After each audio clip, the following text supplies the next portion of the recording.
Semuanya, hari ini saya akan melakukan presentasi tentang surat pribadi dan surat dinas. Sebelumnya, saya akan memperkenalkan diri saya. Saya Juneza Misha Adrian dari kelas 7B. Saya berasal dari sekolah SMPN 1 Jakarta dan ini adalah pelajaran bahasa Indonesia. Langsung saja kita ke pembahasan yuk. Apa itu surat pribadi dan surat dinas? Inilah pengertian dari surat pribadi dan juga surat dinas. Sekarang saya akan menjelaskan satu persatu. Surat pribadi adalah bentuk komunikasi tulis, surat menyurat yang dilakukan oleh seseorang kepada orang lain sebagai pribadi, bukan wakil atau urusan yang berkaitan dengan kelembagaan, kedinasan, atau resmi. Surat dinas adalah surat yang ditulis dalam situasi formal dan untuk kepentingan formal. Surat dinas ini dapat ditulis oleh pribadi atau atas nama surat lembaga pemerintah, perusahaan, atau lembaga organisasi yang ditunjukkan kepada lembaga. Surat pribadi dibedakan menjadi 1. Surat pribadi yang tidak resmi dan 2. Surat pribadi setengah resmi. Jenis-jenis surat pribadi dibagi menjadi 2, yaitu surat kekeluargaan dan surat pribadi setengah resmi. Surat pribadi setengah resmi dibagi lagi menjadi 2, yaitu surat lamaran kerja dan surat permohonan. Jenis surat dinas. Apa saja jenis-jenis surat dinas? Yang pertama, surat pemberitahuan. Yang kedua, surat undangan. Yang ketiga, surat panggilan kerja. Yang keempat, surat mutasi karyawan. Dan yang terakhir, surat perjalanan dinas. Sekarang adalah struktur dari surat pribadi dan surat dinas. Surat pribadi memiliki struktur. Yang pertama, alamat dan tanggal surat. Yang kedua, salam pembuka. Yang ketiga, kalimat pembuka paragraf. Yang keempat, isi surat. Yang kelima, penutup surat. Yang keenam, salam akhir. Dan yang terakhir, nama dan tanda tangan. Untuk struktur surat dinas, yang pertama, ada kop surat, nomor surat, tanggal surat, lampiran, perihal, alamat surat, salam pembuka, isi surat, paragraf penutup, nama dan tanda tangan yang memperkuat surat, dan yang terakhir, nama dan tanda tangan penulis surat.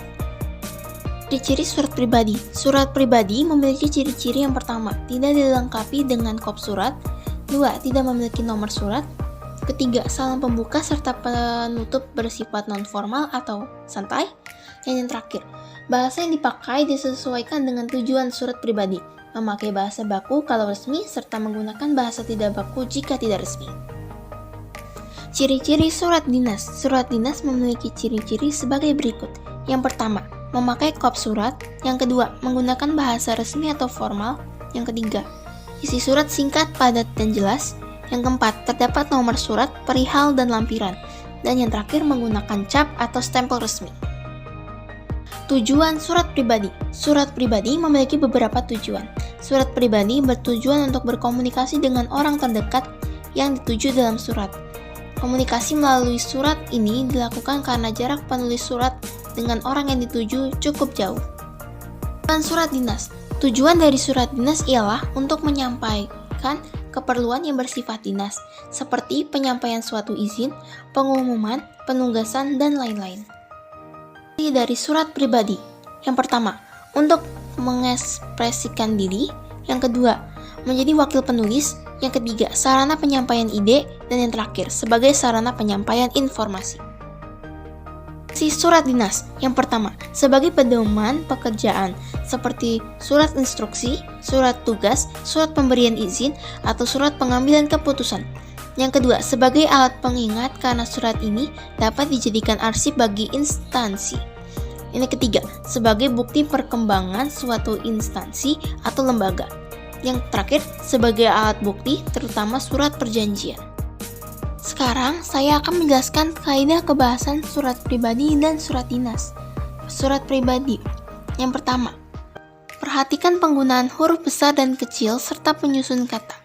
Yang kedua, pemilihan kata dan istilah-istilah dengan makna yang tepat. Yang ketiga, susunan kalimat harus lengkap. Kalimat harus selesai atau tidak sepotong-potong dan jelas. 4. Susunan komposisi atau isi dari surat pribadi harus jelas. Dan sekarang, saya akan menjelaskan kaidah kebahasaan dari surat dinas. Yang pertama, bahasa baku atau formal.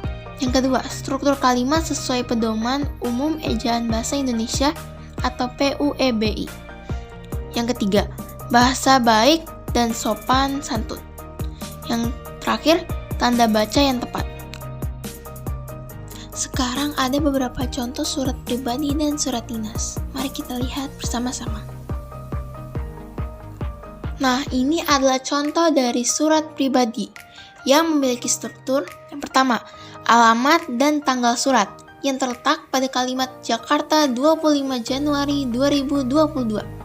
Lalu untuk salam pembuka terdapat pada kalimat salam kangen. Untuk kalimat pembuka paragraf terdapat pada kalimat Assalamualaikum warahmatullahi wabarakatuh.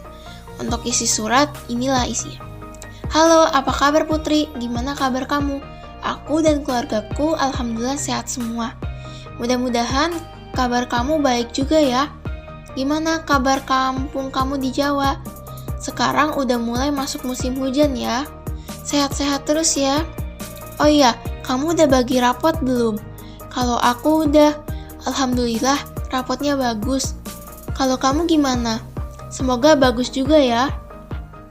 Untuk penutup surat terdapat pada kalimat, sekian dulu surat dari aku ya, aku tunggu balasan suratnya ya. Dan untuk salam akhir, wassalamualaikum warahmatullahi wabarakatuh. Dan yang terakhir, untuk nama dan tanda tangan terdapat di sebelah kanan surat pribadi. Nah, ini adalah contoh dari surat dinas yang memiliki struktur. Yang pertama, memiliki kop surat. Saya menggunakan logo SMPN Negeri 1 Jakarta. Lalu dilanjutkan dengan alamat surat yang terdapat pada kalimat Sekolah Menengah Pertama SMP Negeri 1 Jakarta, Jalan Cikini Raya, nomor 87, RT 1 RW 2, Cikini, Kecamatan Menteng, Kota Jakarta Pusat, Daerah Khusus Ibu Kota Jakarta. Kode pos 10330, telepon 021 319 22417. Lalu terdapat nomor surat. Untuk nomor surat tergantung pada lembaga atau perusahaannya ya, jadi tidak bisa dibuat sembarangan. Lalu terdapat perihal yang berisi kepada Bapak, Ibu, orang tua, wali, murid, siswa kelas 7 di tempat. Lalu dilanjutkan dengan salam pembuka yang berisi Assalamualaikum warahmatullahi wabarakatuh. Dilanjutkan dengan isi surat yang berisi dengan ini Kepala SMP Negeri 1 Jakarta mengundang Bapak, Ibu, orang tua, wali, siswa kelas 7 untuk menghadiri rapat bagi siswa baru. Bertujuan untuk mensosialisasikan kegiatan sekolah serta pemberitahuan tentang peraturan-peraturan sekolah. Rapat ini dilanjutkan dengan tanggal surat, hari atau tanggal Selasa 25 Januari 2022. Waktu pukul 08.00 atau pukul 8 pagi sampai selesai. Tempat Aula SMP Negeri 1 Jakarta. Lalu dilanjutkan dengan paragraf penutup yang berisi, melihat pentingnya acara ini, diharapkan kehadiran Bapak, Ibu, orang tua, wali siswa kelas 7. Demikian surat pemberitahuan yang kami sampaikan. Atas perhatian dan kehadirannya kami ucapkan terima kasih. Wassalamualaikum warahmatullahi wabarakatuh. Lalu, nama dan tanda tangan penulis surat terdapat di sebelah kanan surat dinas. Lalu, untuk nama dan tanda tangan yang memperkuat surat itu tergantung pada surat dinasnya ya. Sekian presentasi dari saya. Terima kasih.